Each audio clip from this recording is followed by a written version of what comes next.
Hi dear all. So in this session we are going to talk about the missing imputations and thereafter need for a business modeling. Okay, so these are all the very simple concepts, friends. So far we have seen the fundamentals of the analytics, and thereafter we studied about the importance, tools and environment related to the analytics, and then we talked about the data modeling importance and some of the data modeling techniques.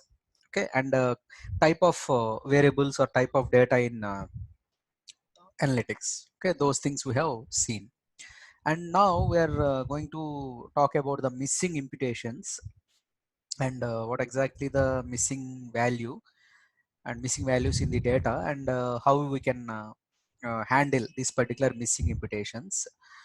So this missing data is a well-known problem in data science.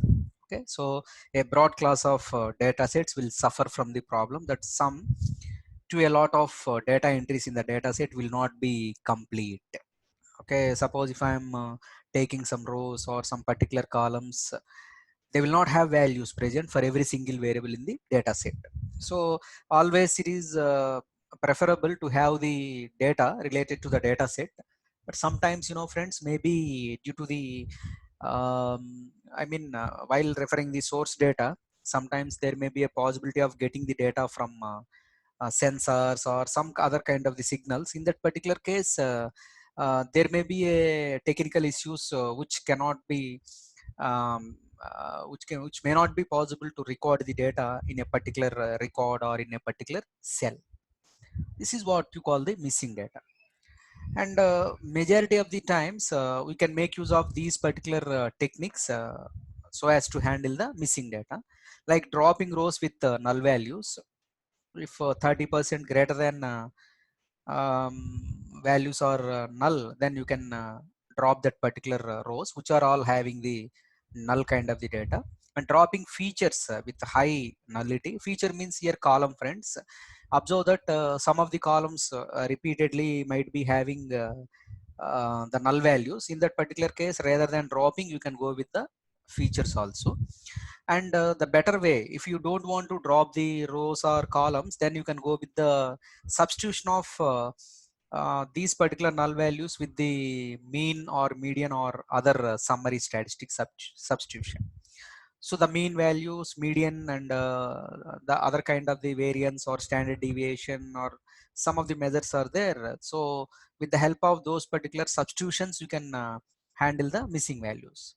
And some other technique is also there, friends, apart from these three basic things. That is a maximum likelihood method for imputation of missing data in bivariate normal distributions.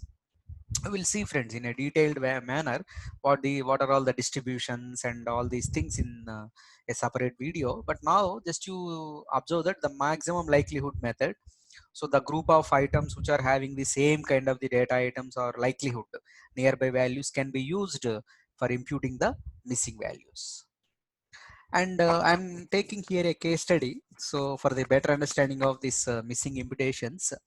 For example, if I'm talking the R programming, which is one of the most frequently used tool in the machine learning, data analytics, and data science kind of the environments. And in R programming, missing values are represented by the symbol NA, which is not available. So the impossible values like divide by 0 are represented by the symbol NaN, not a number. Unlike SAS, R uses the same symbol for character and numeric data. So whatever the if you are making use of character or numeric, it uses the same symbol like NA, not available. So to test if there is any missing in the data set, we use the function called is.na. Okay, is.na. So suppose that if the value is yes, means not available. So in a particular data set, if you are making use of na, if it is giving y, means there is a missing value. Okay, so is.na you use it to identify the missing value. T or true means that there is a missing value. Yes. So suppose I am taking one here, just I am taking some vector, friends. So 1 2 3 na kind of thing, and I am verifying is.na of y. Here y means the data set. which is I am representing, and it is returning in such a way that this is not NA, so it returns false, false, false. But the fourth item is not available, so it is emitting true, because that is a not available data item. And arithmetic function on missing values yield missing values only. So that is the main problem actually. Suppose if I am taking some vector here x, which is containing 1 comma 2 comma na comma 3. If you are using mean of x, then automatically it returns the na value. Okay, that is what we have to observe.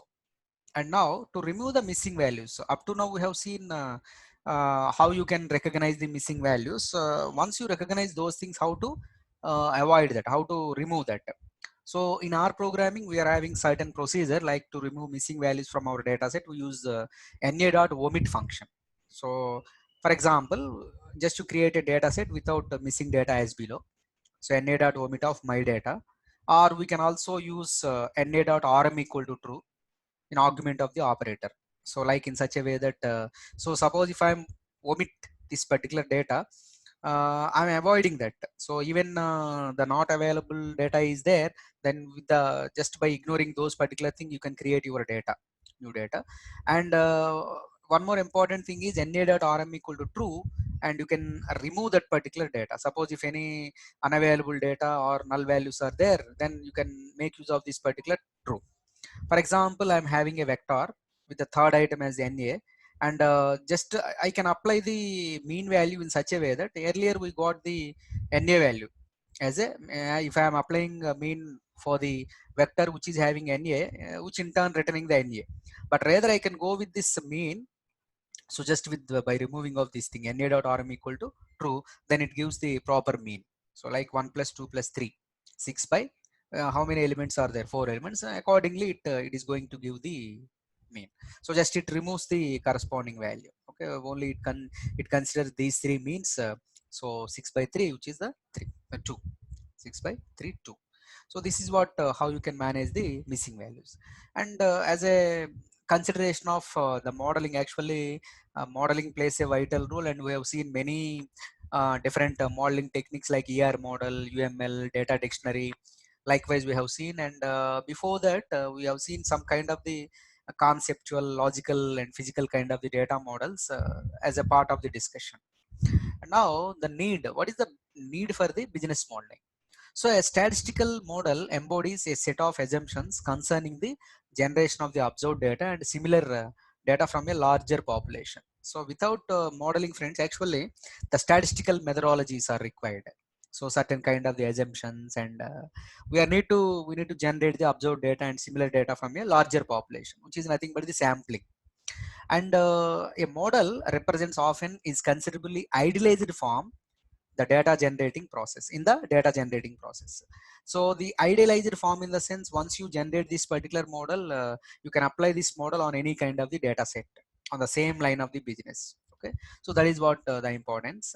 And especially while referring the signal processing is enabling technology that encompasses the fundamental theory, applications, algorithms, and implementations of the processing or transferring the information contained in many different physical, symbolic, or abstract formats, broadly designated as signals.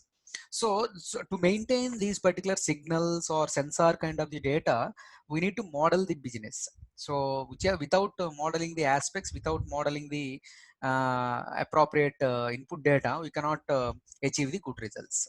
And next thing is it uses mathematical, statistical, computational, heuristic, and linguistic representations, formalisms, and techniques for representation, modeling, analysis, synthesis, discovery, recovery, sensing, acquisition, extraction, learning, security, or forensics. You can observe here, friends, how broad the business modeling is. It's not only limited to the data processing, or it's not only limited to the visualization. It provides many mathematical, statistical functionalities like regression analysis, correlation, all these kind of things, and naive bayes, probabilistic aspects, heuristic techniques, and modeling, analysis, discovery, all these kind of extraction, learning.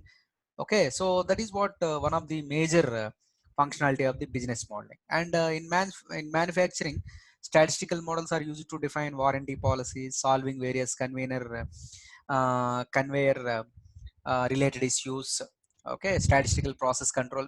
See friends, here suppose one product is manufactured by a particular company, and their the deterioration and as well as their the maximum utilization of that particular product, that's what they will give the warranty, 5 years or 6 years. That is that they are making sure that up to that extent the product is really performs well, and thereafter extended warranties or something else is there.